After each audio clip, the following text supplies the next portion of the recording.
Bismillahirrahmanirrahim. Assalamualaikum warahmatullahi wabarakatuh. Alhamdulillahirabbil alamin. Puji dan syukur kita panjatkan kehadirat Allah Subhanahu wa taala, karena berkat nikmat sehatnya lah kita dapat melaksanakan pembelajaran pada hari ini. Pada kesempatan kali ini, Ibu kembali akan membahas mengenai materi prakarya dan kewirausahaan kelas 11, yaitu mengenai wirausaha kerajinan dari bahan limbah membentuk bangun ruang untuk part yang kedua.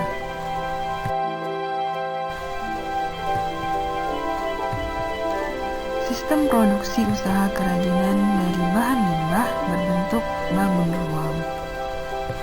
Yang pertama, aneka produk kerajinan dari bahan limbah berbentuk bangun ruang.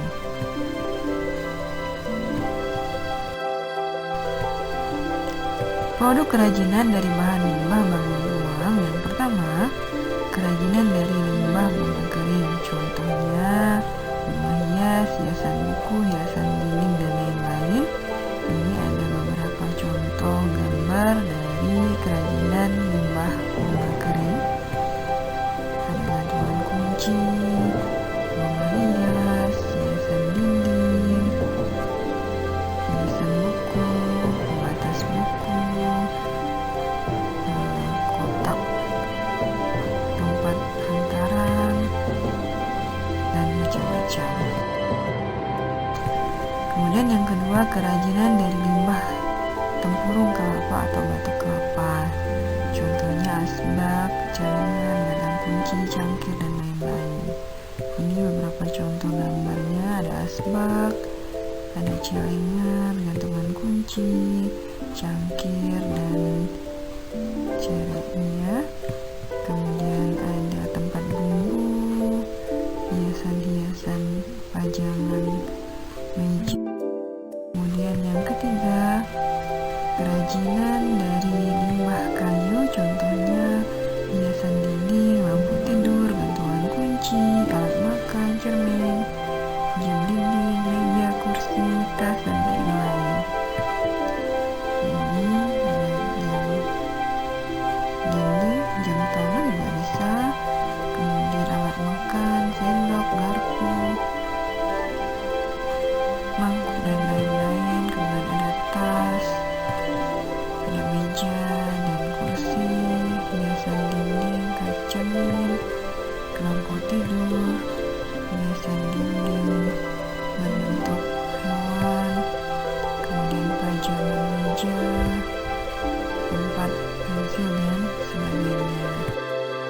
Keempat, kerajinan dari limbah akar bambu, contohnya asbak, kentongan, celengan, kerajinan dari berbentuk bebek, angsa, dan lain-lain. Ini beberapa contoh gambar dari kerajinan dari limbah akar bambu.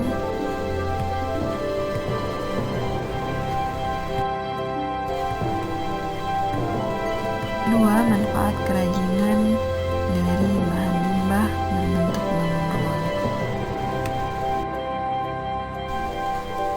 Yang pertama, manfaat produk kerajinan sebagai benda pakai.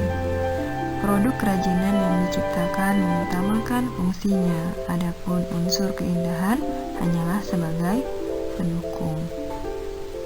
Yang kedua, manfaat produk kerajinan sebagai benda hias. Produk kerajinan yang dibuat sebagai benda pajangan atau hiasan. Jenis ini lebih menonjolkan aspek keindahan daripada kegunaan atau segi fungsinya.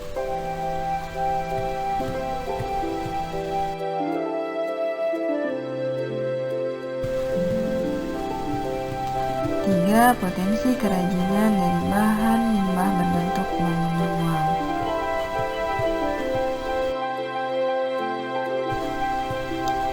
Berikut contoh hasil limbah berbentuk bangun ruang yang dapat dimanfaatkan untuk kerajinan dilihat dari kondisi wilayahnya. Yang pertama, daerah pesisir pantai atau laut.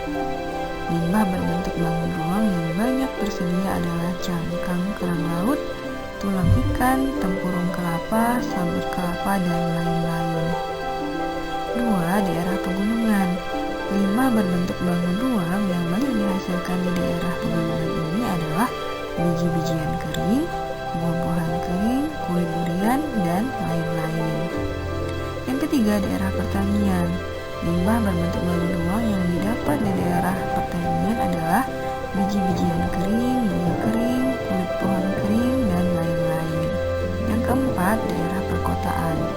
Limbah berbentuk bangun ruang yang banyak dihasilkan di daerah perkotaan adalah kulit kacang, kulit telur, kemasan plastik, botol plastik, botol kaca, kemasan kaleng, dan lain-lain.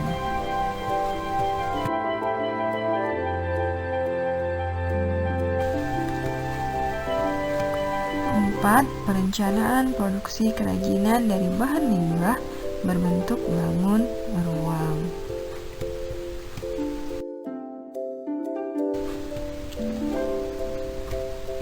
Beberapa persyaratan dalam perencanaan produksi kerajinan dari bahan limbah berbentuk bangun ruang.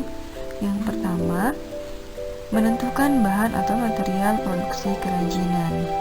Pemilihan bahan atau material dalam pembuatan karya kerajinan sangat penting karena material akan mendukung nilai bentuk, kenyamanan, terutama dalam menggunakan benda terapan, dan juga akan mempengaruhi kualitas barang tersebut. Yang kedua, menentukan teknik produksi. Teknik produksi kerajinan disesuaikan dengan bahan, alat, dan cara yang digunakan. Pembuatan produk-produk kerajinan yang menggunakan bahan limbah berbentuk bangun ruang dapat dilakukan dengan teknik pahat, teknik ukir, teknik konstruksi atau sambungan, teknik raut, teknik bubut, dan sebagainya.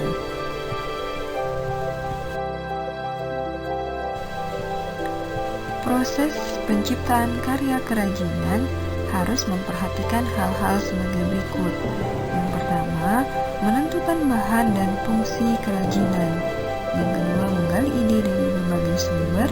Yang ketiga, membuat beberapa sketsa karya dan menentukan sebuah karya terbaik. Yang keempat, menyiapkan bahan dan alat. Yang kelima, membuat karya kerajinan. Yang keenam, mengevaluasi karya.